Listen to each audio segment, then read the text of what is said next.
Estamos de volta, minha gente, desta vez para vermos a conversão dramática de Paulo. Esse é o título na revistinha.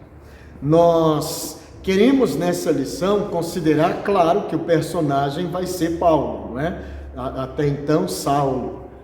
E queremos considerar a partir daí alguns pontos que são relevantes, não só na história de Saulo de Tarso, mas que vai ser relevante também para nós, para a nossa reflexão, para o nosso dia a dia, para o nosso cristianismo. Quando nós temos na igreja dos Atos dos Apóstolos, ou igreja primitiva, como comumente é chamada, igreja primitiva. Quando nós temos o derramado Espírito, aquela manifestação espetacular do Espírito Santo no dia do Pentecostes, nós temos algo que é extraordinário e é um marco na história do cristianismo, porque é o que vai de fato dar o pontapé inicial para a existência real da igreja, para a igreja de fato começar a existir. Mas depois disso nós vamos ter alguns episódios que vão ser marcantes, como por exemplo, nós vamos ter o martírio de Estevão, que também vai ser marcante na história da igreja. Mas um dos fatos mais marcantes depois de tudo isto é justamente a conversão de Saulo. Porque nós não estamos aqui tratando da conversão de qualquer pessoa, mas de uma pessoa que é um verdadeiro ícone. Nós temos um homem que causa terror na igreja. Não podemos esquecer que durante o martírio de Estevão, que culminou com o seu assassínio, nós temos essa figura de Saulo presente no momento. E que diz a Escritura que ele consentiu na morte de Estevão. Então nós temos aí uma pessoa que tem uma importância dentro daquela sociedade, dentro daquela cultura. Ele tem uma importância. Ele é uma pessoa que está investida de autoridade. E pior, uma pessoa investida de autoridade para perseguir a igreja, para prender os cristãos e até para matar cristãos, como ocorreu com Estevão. Então, quando a gente fala da conversão de Saulo, e a gente diz que é um marco isso, na história do cristianismo, é porque não se trata de uma pessoa qualquer, se trata de um homem que é judeu, judaizante ferrenho, extremamente zeloso, radical, portanto, um fundamentalista, uma pessoa que pelas suas ações de zelo sincero, zelo real, verdadeiro pelo judaísmo, pela sua religião, ele persegue ferozmente a igreja, que até então era chamada O Caminho. Persegue ferozmente, mas ele faz isso sem culpa, porque ele entende que está fazendo a coisa certa. Quando ele persegue os cristãos, prende cristãos, manda matar cristãos, ele faz isso de consciência limpa, porque ele está entendendo sinceramente que está fazendo a obra de Deus. O que ele não percebe é que é justamente o contrário. É justamente contra Deus e contra a obra de Deus que ele está lutando, mas ele ainda não sabe disso. Então esse homem causa terror, ele causa pavor. O nome dele faz os cristãos estremecerem, porque sabem da ousadia dele, sabem do poder que esse homem tem. Então, quando uma pessoa como esta se converte ao Evangelho e passa a fazer parte da igreja, que ele sempre perseguiu e odiou, então essa conversão não é um ato qualquer, é algo marcante, é algo significativo. E dentro do contexto da história de Saulo, essa conversão tem um propósito muito específico de Deus, muito claro, que nós vamos poder entender. Então nós temos aí na revista a conversão, quando ele diz aqui a conversão dramática de Saulo, não deixa de ser. Estevão está morto, é levado para ser sepultado, e não deixa de ser uma afronta, porque ele morreu por ter afrontado as autoridades judaicas, por aquilo que pregou, por aquilo que falou, da verdade de Deus. E quando discípulos, pessoas cristãs, pegam o corpo de Estevão e decidem levá-lo para ser sepultado e o sepultam com honra, é claro que isso afronta essas autoridades. E então a perseguição é desencadeada contra toda a igreja de Deus. E os crentes então começam a deixar Jerusalém, deixar a Judéia, inclusive, e vão por toda parte, lugares próximos e distantes, e chegam a Damasco, muitos crentes. E por onde andam, vão semeando a palavra, porque como falamos no encontro anterior, a perseguição desencadeou uma semeadura,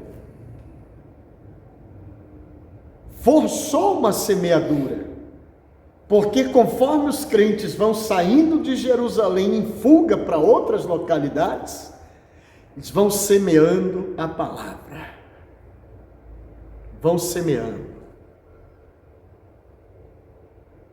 E aí o evangelho vai crescendo, vai se expandindo e a igreja se fortalecendo. E Saulo, que tem do sinédrio autoridade para prender qualquer um da seita do caminho em Jerusalém, ele tem um zelo tão cego pelo judaísmo que ele pede autorização para ir a Damasco, prender os cristãos lá em Damasco e trazê-los de volta para Jerusalém. É uma coisa ruim para a igreja, mas isso mostra uma virtude nesse homem, ou virtudes. Ele é zeloso, ele é alguém aguerrido, ele é alguém que luta por aquilo que ele acredita, ele é alguém determinado, ele tem objetivos, ele está determinado a defender a sua fé judaica e a pôr um ponto final na seita do caminho. Então ele é um homem de virtude, uma pessoa determinada. Quando ele acredita mesmo, e ele investe naquilo. E Deus está vendo isso. E ele então chega com o seu superior, pede essa carta, essa autorização. Eu quero ir a Damasco para prender os cristãos que fugiram daqui para lá, porque estão semeando a seita lá. Vou prendê-los e trazê-los de volta para cá. Ele é um homem determinado. Então ele vai. Mas o que ele ainda não sabe é que a vida dele nunca mais será a mesma a partir dessa viagem para Damasco. E Lucas vai registrar, portanto, no capítulo 9 dos Atos, que é justamente na estrada de Damasco. Ele está indo, crendo que vai ser mais um dia de sucesso. Vai prender muitos cristãos, matar alguns, quem sabe, vai voltar triunfante. Mas ele tem a surpresa de ter o seu encontro real e pessoal com Cristo na estrada de Damasco. Por que uma conversão dramática? Porque foi dramática. Aquela luz, mas ele já tinha a luz da palavra de Deus. Sim. Mas Deus fez questão de mostrar a ele uma luz muito maior do que aquela que ele já conhecia. Uma luz tão intensa que o cegou, fisicamente. O cegou. Ouviu a voz. Diz o relato de Lucas que toda a comitiva que estava com ele também viu a luz e ouviu a voz. Mas só ele entendeu as palavras. Caiu do cavalo, e aqui é literal. Literalmente ele caiu do cavalo e já sabia no seu íntimo que se tratava de uma manifestação superior, divina. Porque a sua primeira pergunta foi: quem és, Senhor? Eu sou Jesus, a quem tu persegues. Alguém poderia dizer, talvez ele até pudesse dizer, mas eu não estou perseguindo nenhum Jesus, não. Mas Jesus fê-lo entender.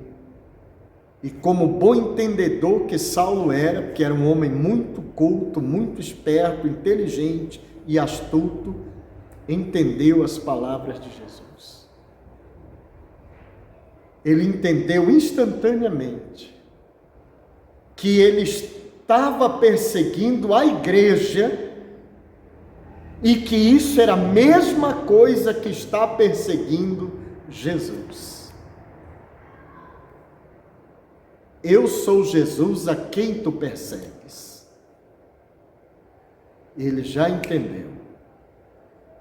Se eu estou perseguindo a igreja, e ele diz que eu estou perseguindo a ele, então ele e a igreja é a mesma coisa.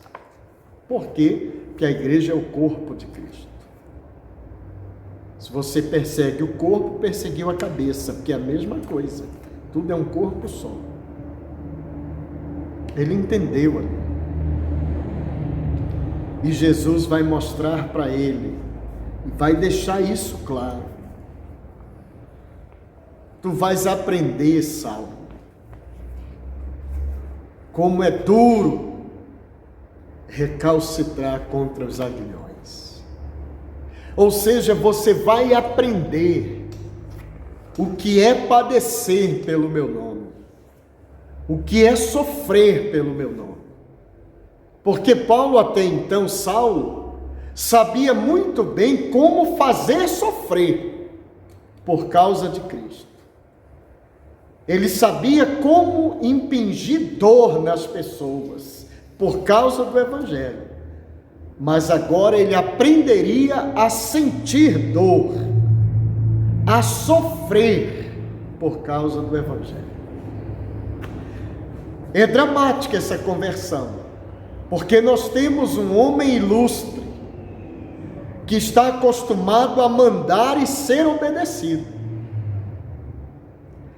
Nós temos um homem que é investido de autoridade para fazer a sua vontade.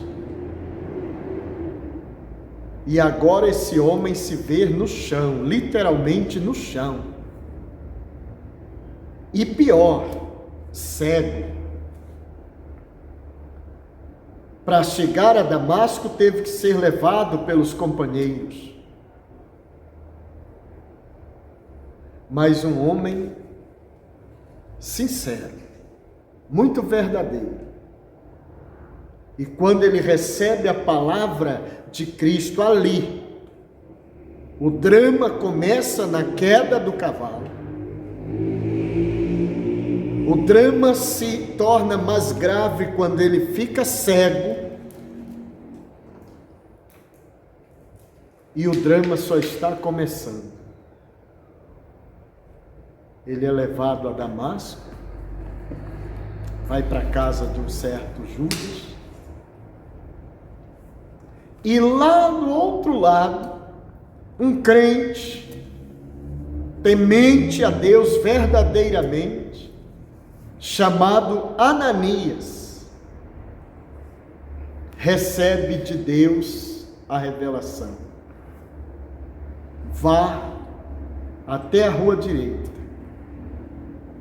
Lá na casa de um certo Judas, você vai encontrar Saulo de Tarso. Ele está cego. Você vai orar por ele. Ele vai recuperar a visão, recobrar a visão. E você vai impor as mãos sobre ele. Ele vai receber o Espírito Santo. Ele vai ser minha testemunha, disse Jesus. Para reis, para todos os judeus e gentios, ou seja, todo mundo. Ananias é aquele crente piedoso, zeloso. Ele não se recusa a obedecer à ordem do Senhor, mas ele quer entender. Diz: Senhor, mas esse homem, ele é perigoso. Ele é aquele que prende os cristãos. E não só prendia, matava também. Mas vá, ele está orando. Opa, se ele está orando, então implica dizer que algo mudou aí. E de fato, quando Ananias chega, encontra Saulo orando.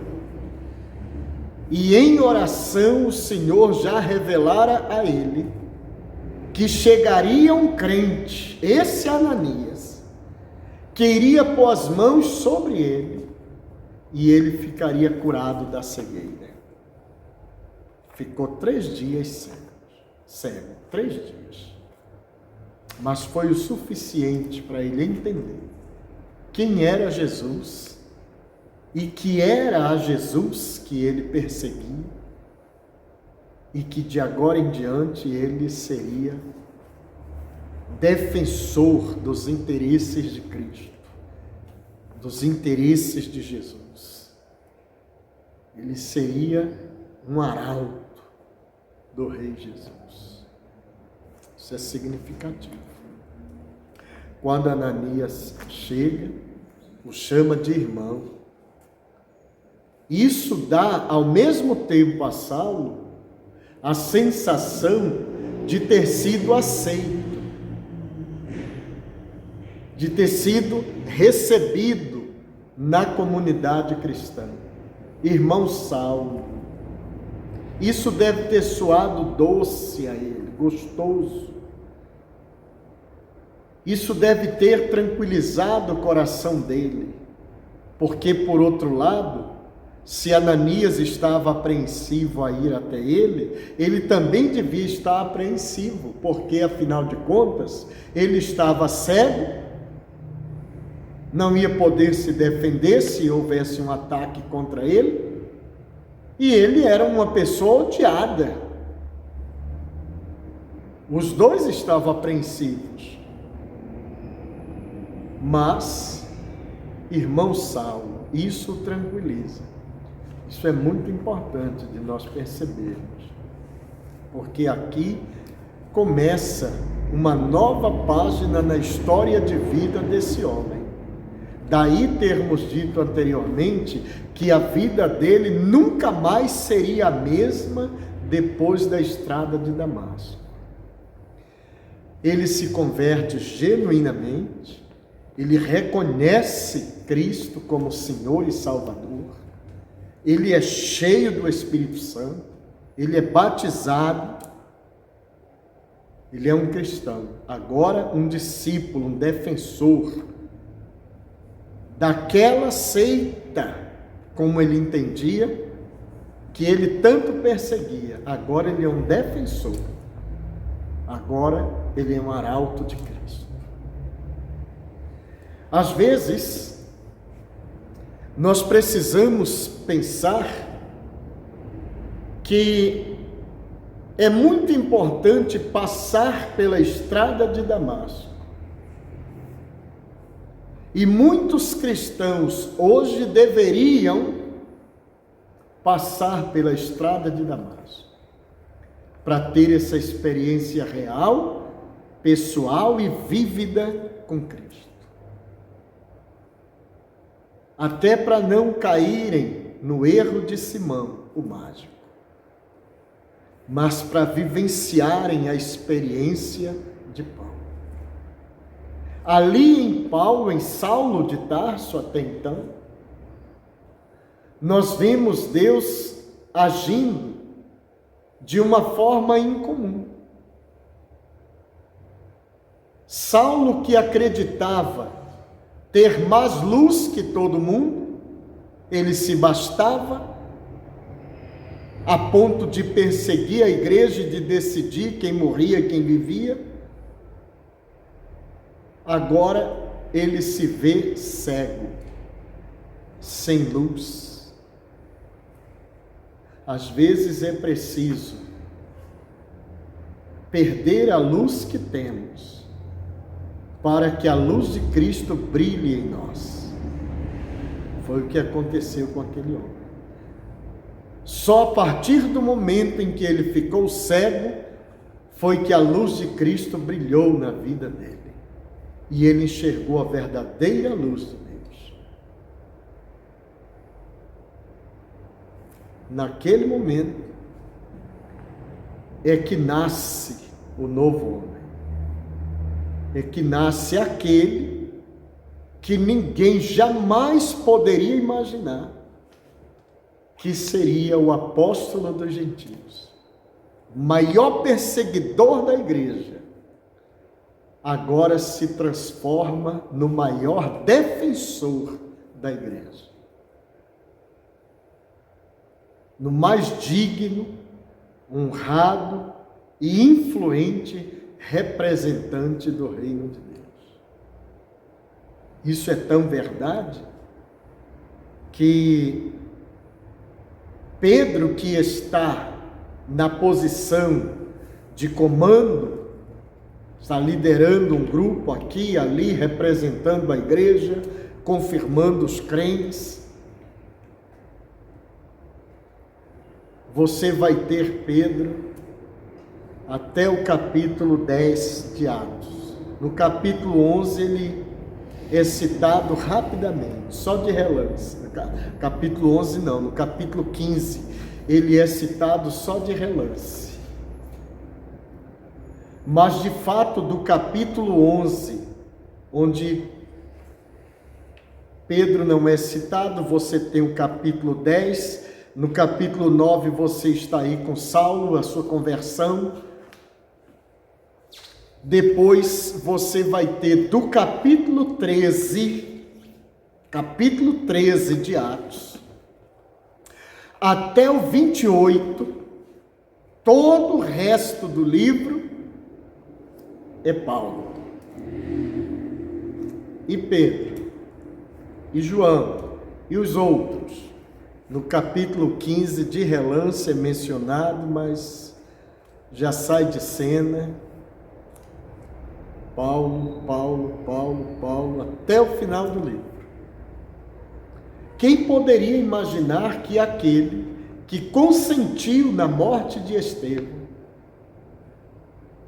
agora é o principal nome que surge no cenário em defesa do Evangelho de Cristo e na pregação do Evangelho de Cristo. Não é à toa que nós temos, de todos os escritos doutrinários do Segundo Testamento, a maior parte foi produzida por Paulo. Tamanha a importância desse homem, tamanha a importância do seu trabalho. Primeiro teólogo da igreja oficialmente, mestre por excelência. Mas quem foi ele? Perseguidor da igreja. Isso nos ensina, por outro lado, que não devemos julgar pela aparência. Não devemos discriminar. Às vezes a pessoa está lá fora, causando muitos males para a igreja. Mas nós não sabemos que planos Deus tem para aquela pessoa. E às vezes é aquela que Deus vai usar lá na frente para expandir o seu reino de uma maneira exponencial. Devemos, como víamos na semana anterior, semana passada, devemos pregar o Evangelho sem discriminar, porque não sabemos quem é aquela pessoa nos planos de Deus. Podemos deixar de pregar o Evangelho para aquele porque nós não gostamos ou porque nós julgamos que não vai dar em nada, e às vezes é aquele que Deus escolheu para fazer dele um vaso de bênção.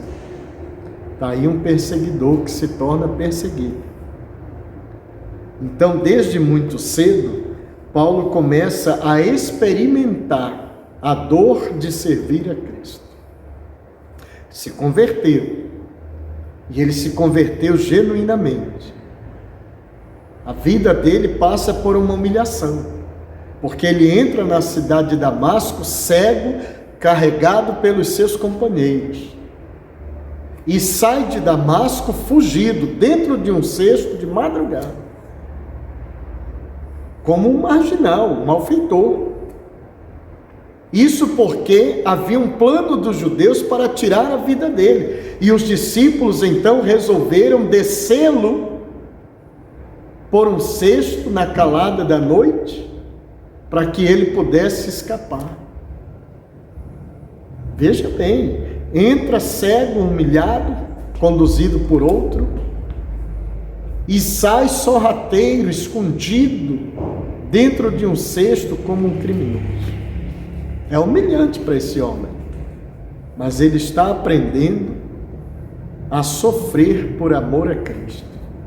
Ele está sendo humilhado, ele está sendo lapidado. Então a experiência dele de conversão foi uma experiência real, sim.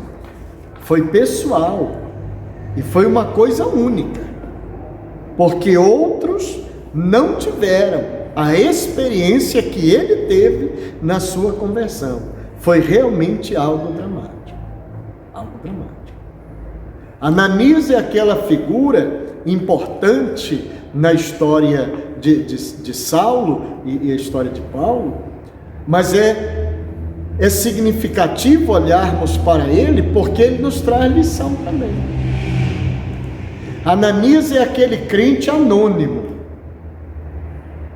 Ele é tão anônimo no contexto daquela sociedade, que se não fosse a conversão de Saulo, ninguém mencionaria Ananias. Ele só foi mencionado na Escritura por causa da conversão de Saulo. Jesus usou Ananias para dar vista, devolver a visão a Saulo. Isso é importante. Isso mostra que, para você ser usado por Deus, ser um vaso usado por Deus, você não precisa de muita coisa não. Só precisa ser um crente temente a Deus, como Ananias era. Ele não estava em evidência, estava lá quietinho no canto dele, mas alguém temente a Deus. E Deus usou aquele homem. Agora veja, ele não era essa pessoa proeminente, isso é tão verdade, que ele não era um evangelista de multidões. Não era. Mas pense bem, ele devolveu a visão daquele que se tornaria o maior expoente do Evangelho de Cristo na história do cristianismo. Não fosse a oração de Ananias, Saulo permaneceria cego. Não fosse Ananias um homem obediente, temente a Deus, não teria ido até Saulo, orar por ele e entregar a profecia de Cristo para ele. Então ele foi um homem importante, o Ananias. Um homem simples, anônimo, no contexto social, mas que foi um vaso lindamente usado por Deus no processo de transformação de um perseguidor a perseguido, de alguém que tentou de todas as formas acabar com a igreja e que se transformou em alguém que de todas as formas edificou a igreja, construiu a igreja, espalhou o evangelho por todas as regiões, onde jamais se imaginou que alguém iria para anunciar a Cristo naquela altura, e ele foi. Então é muito importante a presença de Ananias aí. Devemos tirar lição daí. Mas agora Saulo está fora de Damasco. Não se sabe exatamente o porquê, mas ele ficou 3 anos sumido por aí. Na Arábia, diz a Escritura. Fato é que só depois de 3 anos da sua conversão, da sua experiência dramática de Damasco, é que ele se apresenta aos apóstolos. Barnabé, que volta à cena, já havia estado em cena lá atrás, quando vendeu propriedades suas e entregou o dinheiro para os apóstolos poderem atender às necessidades da comunidade. Agora ele volta à cena de maneira brilhante, muito importante, porque ele vai ser a carta de apresentação de Paulo ou de Saulo. Ele vai chegar e apresentar Saulo aos demais apóstolos. Isso é importante demais. A comunidade tinha medo de receber Saulo porque tinha a fama. A comunidade tinha seus motivos. Não tinha certeza se ele realmente se convertera a Cristo ou se era só um teatro para poder pegar os cristãos e prendê-los. Então as pessoas ficavam com o pé atrás. Mas Barnabé chegou, apresentou, os apóstolos o receberam. Mas a comunidade em Jerusalém como um todo não o recebeu. Mas é importante destacar aqui o papel de Barnabé. Semelhante ao de Ananias, aqui você tem um Barnabé que pega na mão de Saulo e o conduz ao grupo apostólico. Faz a apresentação, a acolhida. Isso é significativo para nós. Precisamos aprender a receber o que chega,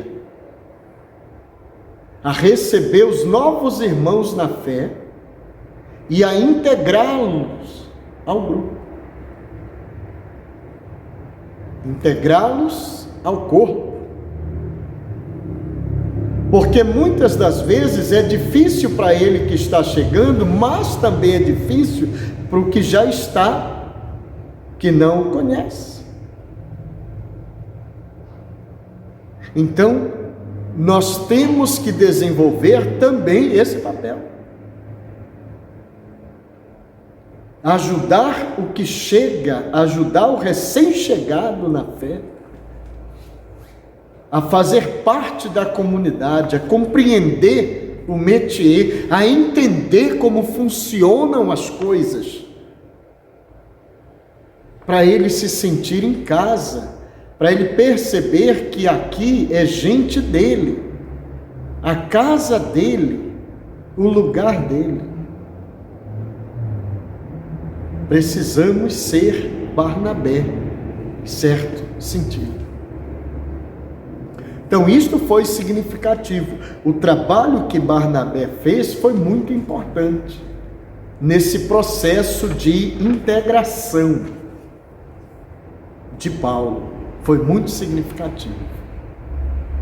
Mas mesmo assim, embora os apóstolos tenham acolhido Paulo, porque devia haver uma interrogação na cabeça deles, por que esse moço só está se apresentando aqui agora? Já faz 3 anos que ele aceitou Cristo, abraçou a fé, abraçou a causa. Por onde andou esse moço? E era o que provavelmente perturbava a comunidade.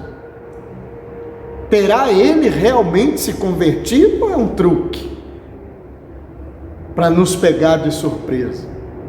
Por onde esteve esses 3 anos? Você ficaria desconfiado, não ficaria? Ficaria. De repente, eu me converto ao Evangelho, você sabe disto, e aí há um bochicho por aí que eu me converti, já ando pregando o Evangelho e tal, e de repente, sem mais nem menos, você nunca mais ouve falar de mim, eu desapareci no mundo. Passa 1 ano, 2, 3, eu apareço. Você ficaria desconfiado. Espera aí, irmão, onde você esteve? São 3 anos sem notícias suas, sem saber nada a seu respeito. Como é que agora você chega aqui e quer que eu o aceite como um apóstolo? Quem é você? Por onde esteve? Com quem? Fazendo o quê? Por que esse sumiço aí? É claro que isso deve ter incomodado a mente deles, incomodaria a nossa. Mas ele esteve segundo alguns entendidos, alguns estudiosos, ele esteve se preparando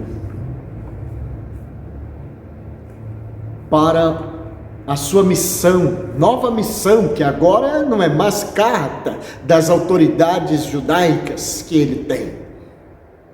Agora é autorização de Cristo, carta do próprio Espírito Santo para ele pregar o Evangelho, espalhar a semente. Outros acreditam que nesses 3 anos ele esteve compensando 3 anos que ele não esteve convivendo com Cristo como os outros apóstolos tiveram a chance de conviver. E ele esteve recebendo de Cristo as orientações. Qualquer que seja o fato, uma coisa é verdade: ele não esteve 3 anos à toa por aí. Ele esteve em consagração, ele esteve bebendo direto na fonte de Cristo, na fonte do Espírito Santo. Ele esteve se preparando para a missão que ele receber, a nova missão da vida dele. Mas a comunidade tinha razão em temer. E os judeus, por outro lado, também não o aceitavam porque o viam como traidor. Ele era um zeloso da nossa lei e agora ele se aliou ao caminho e prega contra nós. Então intentaram matá-lo. É quando o próprio Espírito Santo revela: não fique em Jerusalém, saia, porque eles não aceitarão o seu testemunho, não aceitarão a sua mensagem, saia. E é quando ele vai para Tarso, sua cidade natal. E é lá que deslancha o trabalho dele até ele voltar, até ele ir para Antioquia, quando ele vai ser destacado para a primeira viagem missionária, mas isso é uma outra questão. Até aí tem muito chão ainda pela frente, 10 anos ainda vão acontecer. Mas nesse período que ele está na região dele, região de Tarso, muito provavelmente é lá que ele começa a plantar as igrejas naquela região e vai espalhando o Evangelho por toda aquela área da Ásia Menor. Isso é muito significativo. Mas o que a gente quer extrair de lição aqui para concluir? Primeiro, a conversão de Saulo foi genuína. Ele teve realmente a visão da luz de Cristo, ouviu a voz de Cristo, os homens que estavam com ele na comitiva também viram a luz e ouviram a voz, mas só ele compreendeu as palavras. Ele se converteu genuinamente a Cristo.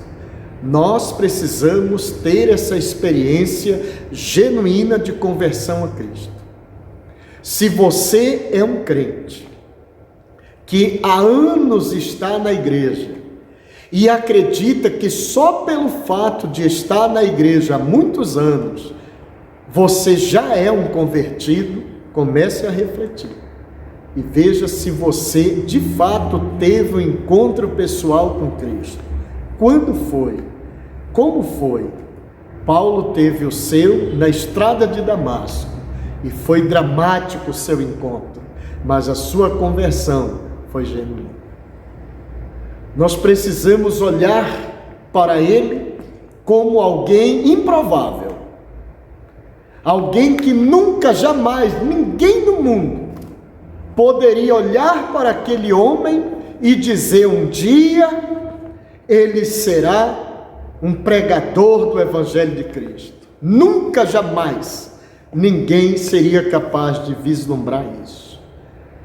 Mas era esse o plano de Deus. Viu naquele perseguidor um vaso valoroso. E Deus usou todo o potencial que ele tinha de fé, zelo, garra, determinação e trouxe tudo isso para o reino do Filho do seu amor. E fez dele um arauto e um dos maiores defensores do Evangelho de Cristo, um baluarte do reino de Deus. Olhamos para Ananias, um crente no anonimato, sem vaidade, sem querer projeção, mas alguém temente a Deus, alguém de oração, de consagração. E Deus escolheu justamente esse homem para dar vista a um cego que se tornaria um dos maiores representantes do reino de Cristo na terra. Saulo, mais tarde Paulo.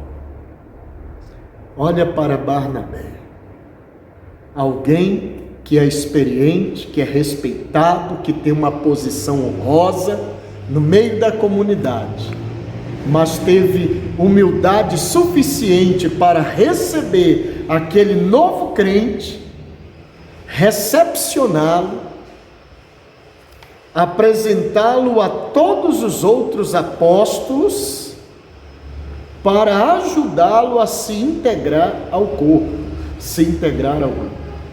Nós precisamos ter esse espírito de servo, essa humildade de servir e de ajudar o outro a se situar, a se integrar, a fazer parte do corpo, a entender como funciona, a entender o processo para poder seguir em frente.